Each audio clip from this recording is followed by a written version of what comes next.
Welcome to the Autism Mom Coach podcast. I am your host, Lisa Candera. I am a lawyer, a life coach, and most importantly, I am the full-time single mother of a teenager with autism.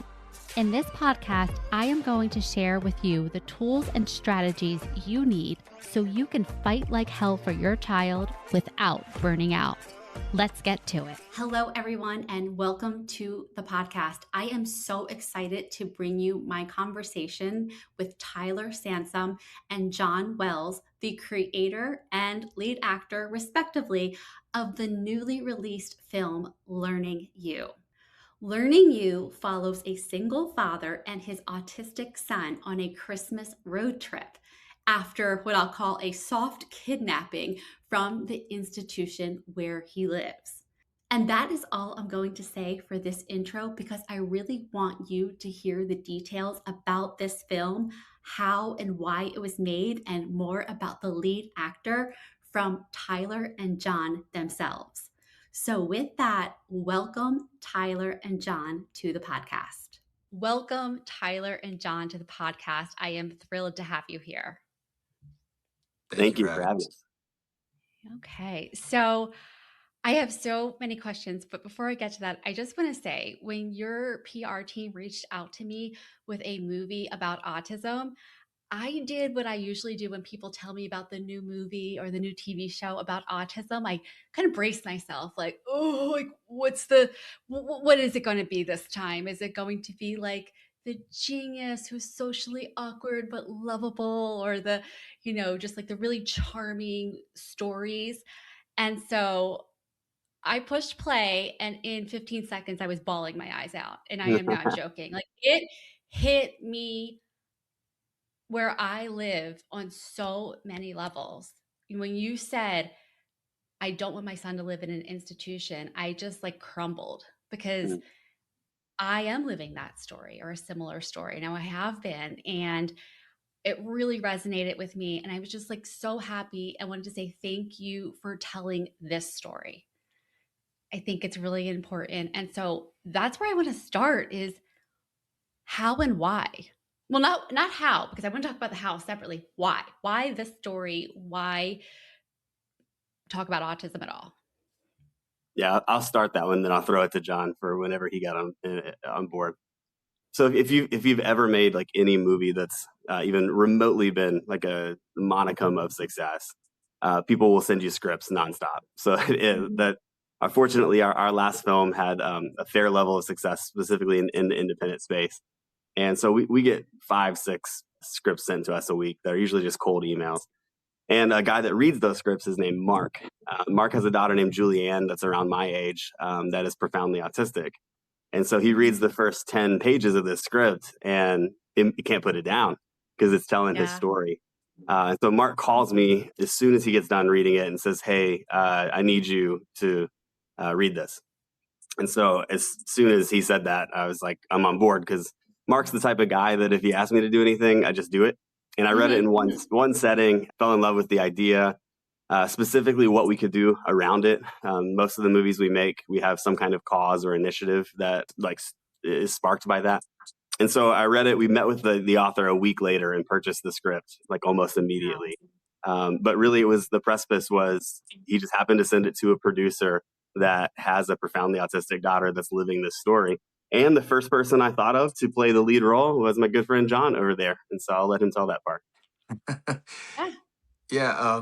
Well, Tyler, I've worked with, we'd worked with a few times prior, and always we have a great working relationship and we're good friends. But he's one of those guys that he asked me to do anything, and I'm going to say yes. But then he pitched, the idea. Well, it is a father son autism film, and I am a father with an autistic son. So immediately I felt a lot of the same apprehension that you mentioned when someone sends you an autism movie, because we see how it's so often portrayed in film and media, and it can get a little frustrating. But I sat down and I read it, and I immediately called. I read it in one sitting, just burned through it. And I called Tyler, and I was trying not to sound like I was crying when Yeah. when I made the call, but I don't think I did a good job of hiding it. It Yeah. just it the honesty of it hit me very, very firmly, and it was just something I had to do. I mean, I just that was like it just kind of possessed me. Like I had just had tunnel vision on that Yeah. script for so long. It's resonated so personally and deeply with me. And there are so many similar parallels to what I've been through with my own son, while still being wildly different. Like, the Yeah. characters are very, very different from myself and from my son, but there are so many threads that run so parallel to our own journey of trying to connect. So yeah, just what a privilege it was to have been a part of it and to be able to help tell the story. I really feel honored to have had that opportunity, and I really, really hope that did some justice to it. I feel pretty good about it. Oh, I mean, yeah, you had me at institution. Like I'm just yeah, and I like it's I mean, obviously you are a great actor, but Oh, knowing that thank you. you Yeah. have a child with autism, like it just brings this you can just feel it more. You can see like the dad's eyes darting around and you can sense that panic that we all know. And that like wanting to do something beautiful for your child and at the same time I want to say putting them at risk, but kind of putting things at risk, like really taking a gamble. And I Mm. have a story like that with my son that's so similar. And so it really did resonate with me. And I think that you absolutely did it justice. And I Thank want to you. get to more about the parallels and like where it differs. But first, Tyler, I really want to talk to you about how you went about creating this movie and creating such an authentic feeling experience such an authentic feeling experience. Yeah.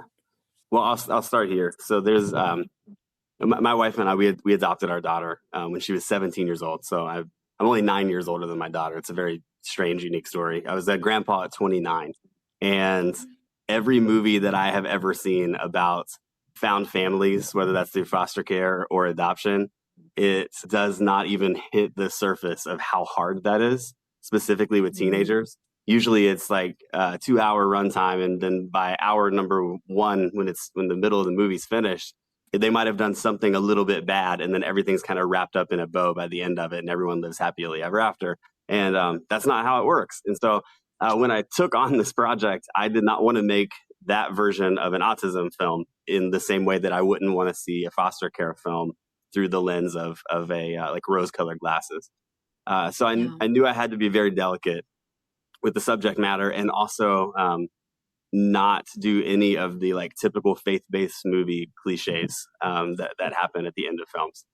So we had multiple people with either kids on the spectrum or people on the spectrum themselves on set. So one of them being John, Mark, who I mentioned earlier. The writer, Jeff, was on set quite a bit, so we could ask him questions. Our assistant director, Megan, is on the spectrum and also has ADHD, which is a whole other animal when you combine those things. And so we had a lot of different perspectives and varying levels of people on the spectrum, like on set with us.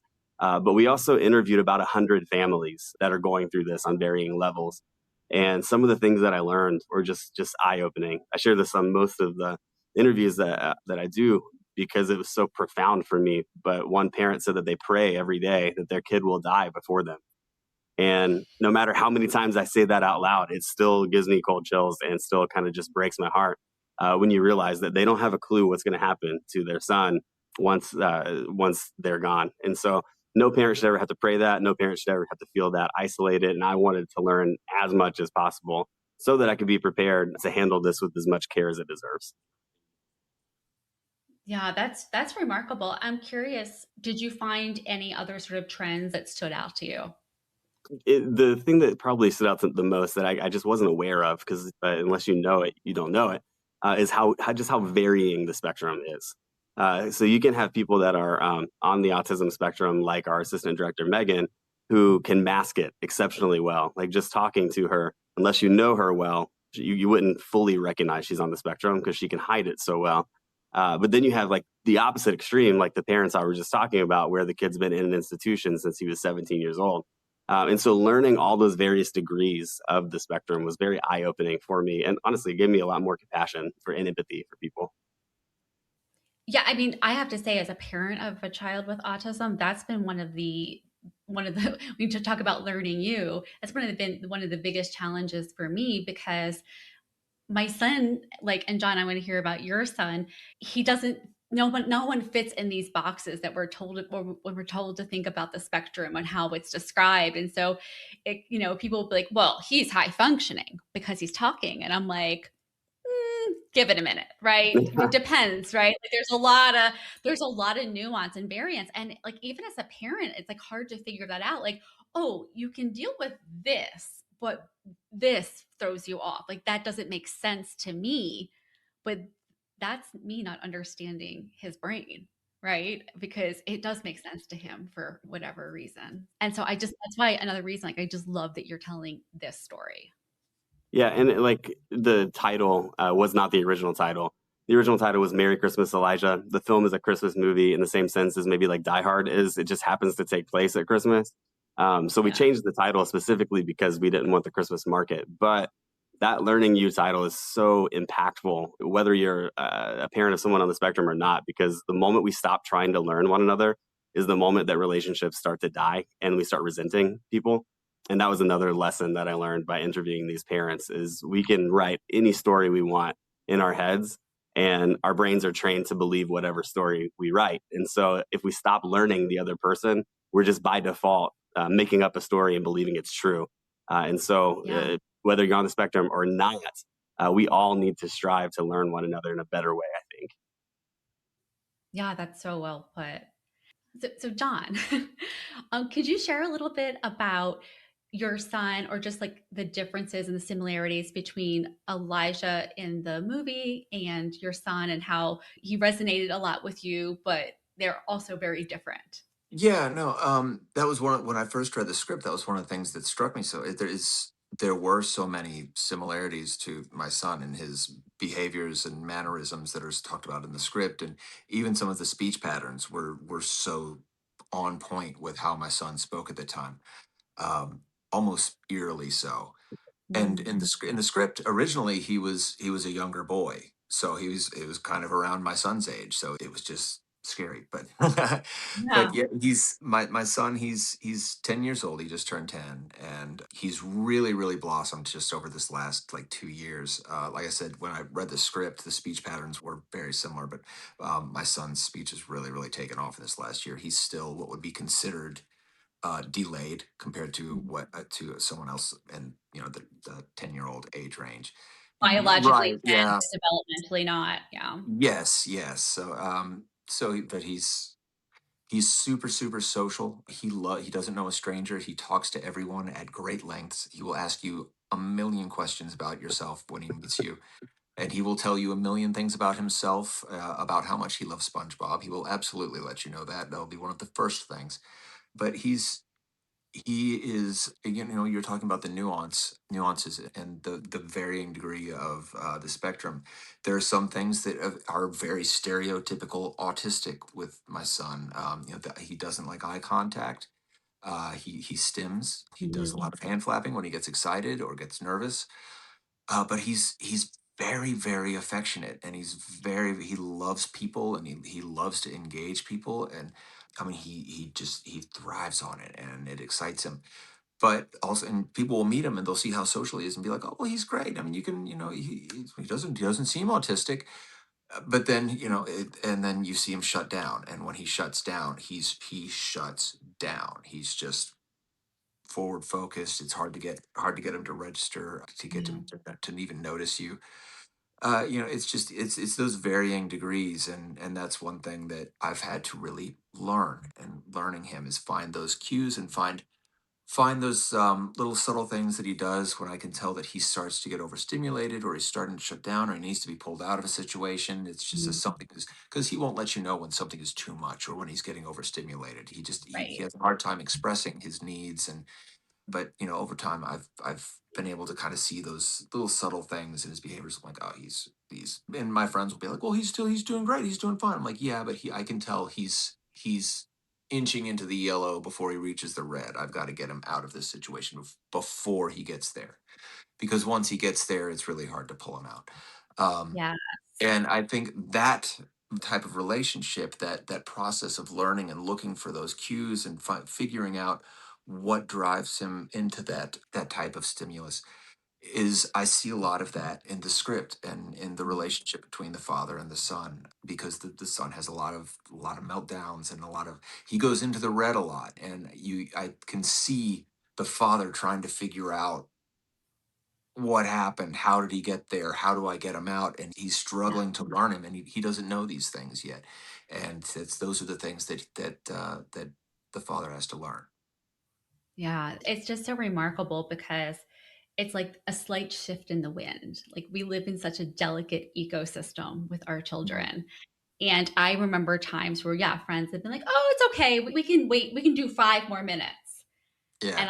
And I'm like, "Okay," because we're the group of people, and then boom, Yeah. and I've had this one situation. My friend was like, "You were right. Like you knew," and I'm like, "Yeah, he was done," and I pushed it over, just hoping, and Mhm. sure enough, right, like he went to red, and it was really hard Yeah. to bring him Yeah. down, and Yeah, so once they reach that, once you get in that point, it's of that overload, it's so hard to come out of it, to come out of that cloud and chaos. It's so much easier, I've found, to just prevent it, be preventative, look for the yeah, cues of you're getting teetering into that brink, and pull back and say, let's uh let's pull away and find a little solace before we get there, and then after we have some time there, then we can go back in, you know. right. Just from the trailer, there was a lot of different layers going on in this movie, and the one thing that I noticed that there is dad a single dad? Is this a divorce situation? Yeah, it's a divorce Yeah. situation. At the beginning of the film, you'll see that it starts 7 years before the events of the movie. So there's like a um, flash back at the beginning, and then we zoom forward 7 years. But he's married at the beginning, and then it's revealed that the mom specifically couldn't handle the institution of their son, and it resulted in, like many of the families that I interviewed, a broken marriage there.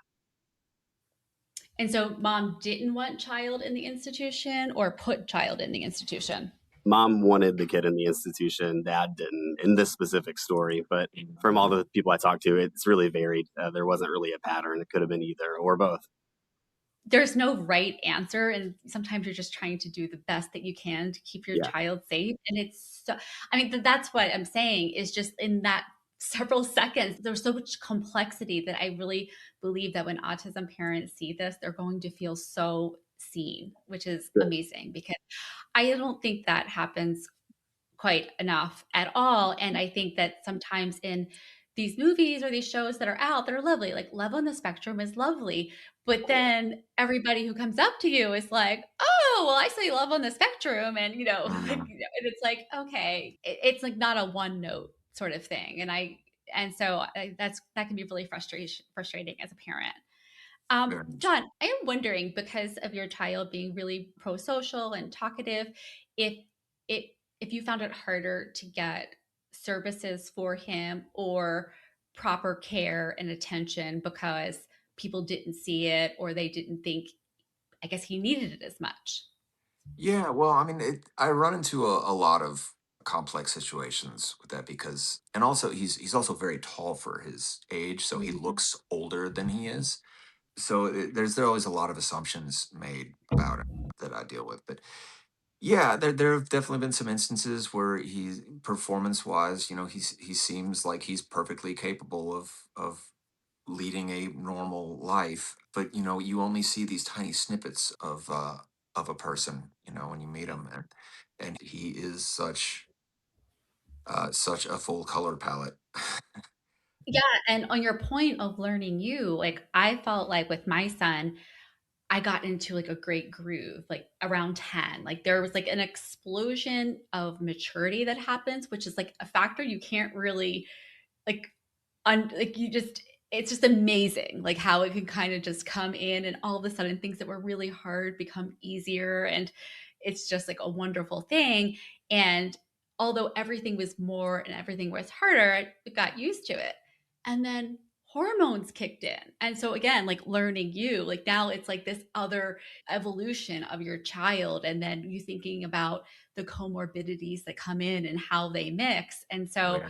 I had gotten used to my child and the autism perseverations in one way. And then when OCD came, it was like the way to handle that was the exact opposite, right? And so there's just it's just such a complex, life I think that we live.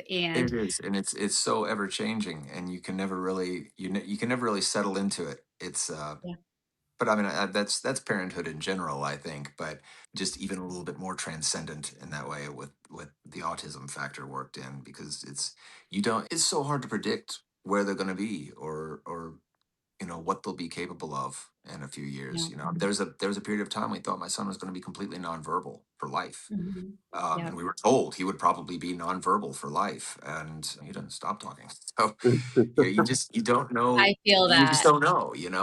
There's so much uncertainty, and it's difficult to plan for the future. But Which, there's like a lot of grief and complexity in that. And I felt like the little did I did see of the movie, it touched on some of that complexity. I think it does. I think the movie does a really good job. It hits on a lot of notes that I think we all kind of walk in the journey. There's a lot of moments that I mean, kind of like the boardroom scene that you were referenced earlier about Mhm. where he talks about the son being in the institution. I think all of us have been at some point in a room with a bunch of people that are supposed to be there to help, but just seem so disconnected and insincere, and the frustration that we deal with as parents that just trying to figure out what to do, and these are the people that are supposed to be helping, these are supposed to be the authorities on this matter, and that there's just nothing, there's just no real connection there, and no real help and no real empathy sometimes, and that's such an infuriating frustration. And I know we've all been there to some degree, probably if you're like me, many, many, many situations like that. Yeah, And just having those moments on screen, I think was a really powerful thing. And it hits a lot of those kind of points in the journey that we've all kind of experienced. The meltdowns in the car and the moments where maybe they disappear for a moment and all of the worst case scenarios run through your head and yeah, it's yeah. yeah, so I think the script did a great job in finding a lot of those kind of relatable moments and bringing them to life. What was your favorite part about playing this character? Oh, I loved there's so many moments in this movie where I got to say things that I've just always just kind of ached to say Mm, about this life and about my son and about our relationship and what I want people to hear and what I want people to understand, and having an opportunity to actually say that where people can hear it is an incredible gift. So I yeah. loved that. That was such a joy and cathartic. Sure. And Can just you share some of those? Can you share like what was like the top one or two things that you just like, oh, loved to be able to say that on a and have a platform for it? yeah, well, there's a moment, and I even kind of improved it, and Tyler and I talked about it beforehand. Just because the movie does seem at surface level a lot about how hard it is for the caregivers and how hard it is for the parents, but and I think that's something that we focus on a lot because it's the most relatable for all of us neurotypical people is how hard it is Mm, to live with that autistic kid that's so frustrating and difficult and trying. But one thing I've had to do as a father that's helped me relate and connect so much better is to stop focusing so much on that and to think about if this is difficult for me, for the caregiver, for the parent, my God, think about what he's going through. Mm. Think about what's happening with him internally. And if we could just pull ourselves out of ourselves for a second and consider if this is so hard for us to control and to try to manage, think about the position that the child is in or in just what they're dealing with, and if they're lashing out this badly and that this out of control, then what's happening in here? How nightmarish can that be to bring them to such a point and to just stop caring so much about how difficult it is for us and think about how difficult it is for them. And then suddenly we can be the calm in their chaos and be much more Yeah. constructive in making things right. There's that gets touched on a couple times, and having the opportunity to say that out loud was really important to me. And then there's I, re- another couple little things, but that was a big one. I remember something you said about, how am I supposed to help my child when his nervous system is on fire? Yeah, And that was I was another like, one. That was another I was like, kind of oh, wow, you improv nailed. little moment. Yeah, that Yeah, I I was like, oh, wow, yeah. he nailed And it. that was during that time when we shot that scene, which was a pickup that came later. I was dealing with some stuff with my son at his school. He was having meltdowns at school. He had just transitioned. They had pulled him out of an autistic, all autistic school, and he kind of graduated out of that, and they put him into a normal elementary school, and the transition was not going well, and the teachers and the staff we're just having. I don't think they were well prepared. I don't know how Mhm. well supposedly they were trained. I don't know. How well, Right. we won't get Yeah. into it, but Yeah. Yeah. but there was definitely a disconnect there. There was a lot of. I don't think they really understood what he was going through, and I just wanted. I don't. This is not a behavioral thing. The poor kid's nervous system is on fire, and we're putting him in a situation where he's surrounded by so many kids and so many sounds and so much stimulus for such a long time, and it's neurologically, this poor kid is suffering, literally suffering in these moments. And it's not because he's not getting his way, or it's because Yeah. he is in turmoil. And that's a difficult thing, I think, for a lot of people who don't live in this lifestyle and they're not subjected to it a lot. It's a really difficult thing. It seems abstract to, I think, to people who aren't around it regularly. Absolutely. And I mean, I really struggled with that with my son, and a lot of parents do, because a lot of our kids' disability, their issues show up as behaviors. And when we see a behavior, we automatically categorize it, like just as humans. Like we do Yeah. that, right? We don't ask any questions like That's brat, what we're used to. Right. Yeah. And so I get how that could be confusing, and it's really hard to explain, which is pretty much why I just stopped trying to explain it. But, but like I see that with like so many moms that I meet where their child is having a behavior and they're getting the calls from the school and they're like, "Oh my God, they're judging me. They think I'm a bad parent. They don't think I'm doing enough." And sometimes they Oh, yeah. share that with you, right? They share, Yes. well, Oh, it's right? infuriating. Yeah. Yeah. Yeah, and so, like, that is just, That was so in that damaging. same situation that I was talking about when we shot that scene, and I got to kind of get that out in that scene. My son was having these moments at school, and I'm like, look, he doesn't do this. This is an at school home. This is an at Mhm. school thing event. This Yep. doesn't happen at home.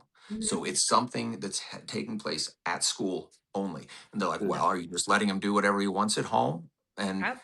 like Yep. that's Yeah. not no. My son is so good. I can tell him to go whatever he's doing. I can just tell him to go clean his room. He will put down his video game one time and just go clean his room. I Yeah. can't get my 16-year-old daughter to do that, but he's so well behaved and he has structure at home and he has chores that he does and he does them to the letter.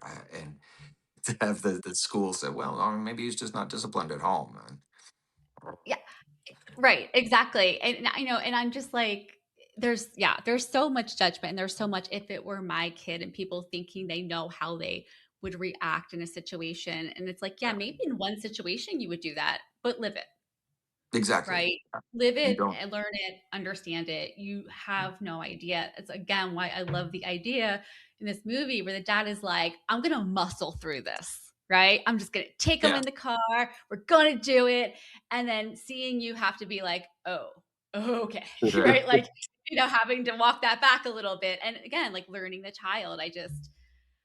The only thing that really makes me upset about this movie is that I've looked and I'm willing to drive and it's not near me. So what can we do to get this to the tri-state area, like Connecticut, New York, New Jersey? I would love to see this movie. Yeah, so we are not a studio project by any stretch of the imagination. If you guys saw where we shot this, it's the most makeshift backwoods movie studio of all time. So it's really It hard looked to get amazing. in.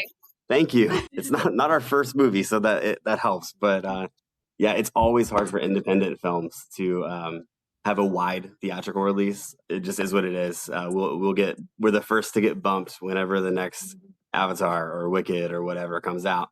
And so the best thing you can do is call up your local theaters. If it does well in week one, we're in like 100-ish theaters in week one across the United States. So if it does really well in week one, it'll be a lot easier for doors to open on that second week. Yeah. But yeah, your listeners can definitely call their local theaters, email them, and just say, "Hey, we've got people that want to see this movie. What can you do to make it happen?" Yeah, that's great. And for, all the amazing autism parents who've like created organizations and, septos and things like that, like you could do maybe, bulk, right? Screenings and things like that, like just to get people out. That would be amazing. After it does its theater run, where could people find it? Yeah, it'll be out on streaming. We have a few streaming platforms that are kind of seeing which would be the best fit right now. So we've got multiple Mhm. options, which is always a good thing. So Yeah. I can't tell you exactly where it will be for subscription streaming. So things like Netflix, Hulu, Peacock, that kind of stuff.